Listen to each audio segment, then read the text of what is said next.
Bismillahirrahmanirrahim. Malam yang sunyi diiringi lantunan ayat suci, atau bahkan disambut dengan rinai air mata.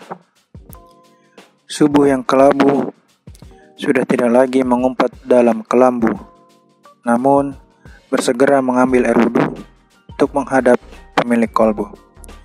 Nggak ada kalau kata Keanu. Bercanda sayang. Lanjut.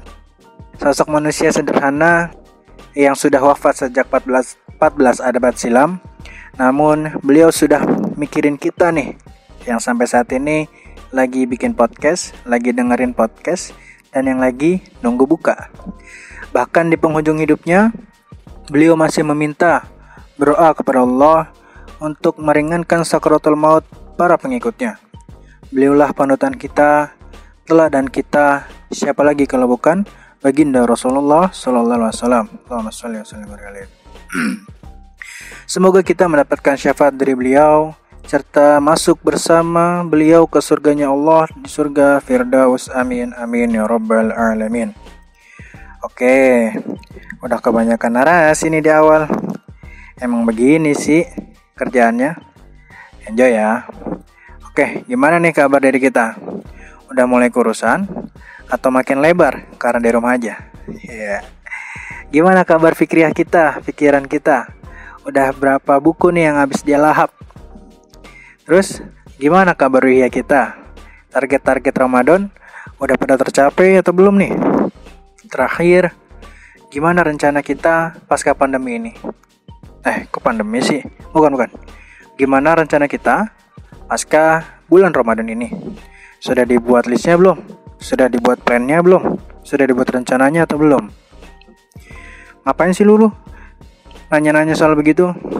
Begini boy, begini sis. Asik. Ramadan, dikit lagi mau pergi nih, ya enggak? Kita udah nyiapin apa buat itu? Kalau kita cuma lalu lalang doang di bulan Ramadan, atau Ramadan cuma lalu lalang doang di hidupan kita, sayang banget. Cius deh. Soalnya bulan ini sangat istimewa. Kalau kata Cherry Bell. Iya, Cherry Bell. Dan gak ada yang bisa jamin juga kita itu bisa hidup lagi di Ramadan tahun depan. Sebenarnya udah banyak juga sih kajian-kajian atau podcast-podcast sebelum ini mengenai kemuliaan bulan Ramadan. Atau nanti nih, teman-teman bisa dengerin podcast atau kajian di YouTube dengan ketik kemuliaan di bulan Ramadan, enter. Nanti banyak tuh keluar dari Ustadz A sampai Ustadz Z, dari Kiai A, B, C sampai Z. Tonton deh. Tapi nanti ya, habis ini dulu, kelarin dulu ini podcastnya, dengerin. Oke, lanjut. Nah, ngomong-ngomong bulan Ramadan, udah 20 hari lebih nih kita menyelami bulan Ramadan. Dan kurang dari 10 hari lagi kita ditinggalkan olehnya. Mungkin di awal-awal saat dia ingin datang, kita semua sangat menanti dengan rasa suka gembira. Sudah banyak pula kondon-kondon dari berbagai lembaga di kampus. Dan dihitung dari H-100 kalau nggak salah ya. Nah, itu hanya untuk menyambut bulan yang mulia ini. Sekarang, kita gimana nih buat akhirnya melepas atau menyiapkan perpisahan dengan bulan yang mulia ini? Apakah kita harus bahagia karena bisa makan lontong sayur, opor ayam, serta berlebaran bersama keluarga sampai ikut lebaran itu pinggang? Atau harus bersedih karena nggak bisa mudik atau pulang kampung bertemu dengan sanak saudara? Atau malah B aja? Kalau masalah penentuan sikap, biasanya gue melihat sejarah sih, agar jelas arahnya, tujuannya, serta sebab muasababnya. Ternyata perpisahan bulan Ramadan dengan orang-orang beriman itu seperti layaknya seorang kekasih dengan pujaan hatinya. Perpisahan yang dikhawatirkan ini adalah pertemuan terakhir dengannya.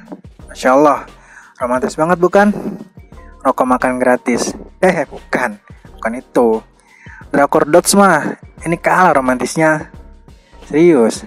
Tapi gue baru nonton doang sih, jadi nggak tahu yang lainnya. Lanjut. Abdul Aziz bin Rawat berkata, saya menemukan para salaf begitu semangat untuk melakukan amal soleh. Apabila telah melakukannya, mereka merasa khawatir apakah amalan mereka diterima atau tidak. Oleh karena itu, sebagian ulama sampai mengatakan, para salaf biasanya mohon kepada Allah selama 6 bulan agar dapat berjumpa dengan bulan Ramadan. Kemudian 6 bulan sisanya itu mereka memohon kepada Allah agar amalan mereka diterima oleh Allah Subhanahu wa taala. Lalu bisa kita lihat perkataan Umar bin Abdul Aziz tatkala beliau berkhutbah pada hari Idul Fitri. Wahai manusia, kalian telah berpuasa selama 30 hari. Kalian pun telah melaksanakan sholat tarawih setiap malamnya. Kalian pun keluar dan memohon kepada Allah agar amalan kalian diterima. Namun, sebagian salaf malah bersedih ketika hari raya Idul Fitri. Dikatakan kepada mereka, sesungguhnya hari ini adalah hari penuh kebahagiaan. Namun mereka malah mengatakan, kalian memang benar. Akan tetapi, aku adalah hamba Allah. Aku telah diperintahkan untuk Robku. Aku telah diperintahkan oleh Robku untuk beramal. Namun, aku tidak mengetahui apakah amalan tersebut terima atau tidak. Masya Allah, keren banget tuh. Ya nggak para salaf? Udah amal solehnya kenceng, masih khawatir pula kalau amalnya itu nggak diterima. Kebayang nggak tuh? Khususnya kayak gimana pas ibadah? Sekarang kita coba bandingkan deh. Coba kita lihat kaca. Nah, itu kan ada cermin tuh. Dilihat yang di cermin itu siapa. Tanya tuh sama yang di cermin itu, sejauh mana beda kualitas ibadah kita, amal soleh kita dengan para salaf. Sedih ya kalau dipikir-pikir. Gue sih ngerasa masih jauh banget. Serius. Namun ketika kita itu masih merasa jauh, bukan berarti malah jadi down. Bukan berarti kagak sama sekali berusaha buat ngejar ketertinggalan. Bukan. Serius. Justru sebaliknya, men. Kita itu kudu lebih giat, semangat buat ngejar kiat-kiat menuju surga. Dari tadi ngomongin para salaf. Emang apaan sih salaf? Jenis obat atau jenis apaan? Itu mah salaf. Beda, itu mah salaf. Ini salaf. Salaf itu adalah generasi terdahulu, bre. 3 generasi awal umat Islam. Kalau mau lebih lengkapnya, ketik lagi nih di Google atau YouTube, generasi salaf, enter. Nah, nanti banyak dah tuh penjelasannya. Tapi nanti aja. Dikit lagi habis nih podcast. Gue tutup dulu ya. Alhamdulillah. Mungkin itu aja yang mau gue bagikan pada kesempatan kali ini. Terlalu banyak bercandanya ya. Ya, itulah gue, si Denga Timun. Tapi intinya gini, boy. Cara berpisah yang terbaik dengan Ramadan adalah dengan kita memaksimalkan serta mengoptimalkan ibadah di penghujung bulan ini. Lalu, jangan lupa untuk selalu memohon kepada Allah SWT agar ibadah-ibadah kita senantiasa diterima olehnya dan dipertemukan kembali di bulan Ramadan selanjutnya. Terima kasih banyak sudah mau mendengarkan podcast pada hari ini. Mohon maaf jika terdapat kata-kata yang salah, tidak mengenakan di hati, atau bahkan malah membuat jatuh hati. Enggak. Jangan lupa dengarkan juga podcast yang lain ya. Jangan lupa juga like, comment, share, and subscribe. Kunjungi juga akun Pemuda Gabut di Instagram atau media sosial lainnya. Keep stay safe, keep healthy. Disyukuri aja, di rumah aja. Gua Rengga pamit undur diri. Wassalamualaikum warahmatullahi wabarakatuh. Pemuda Gabut, gerak bareng untuk tobat. Asik. Sekut. Salam jempol ke atas.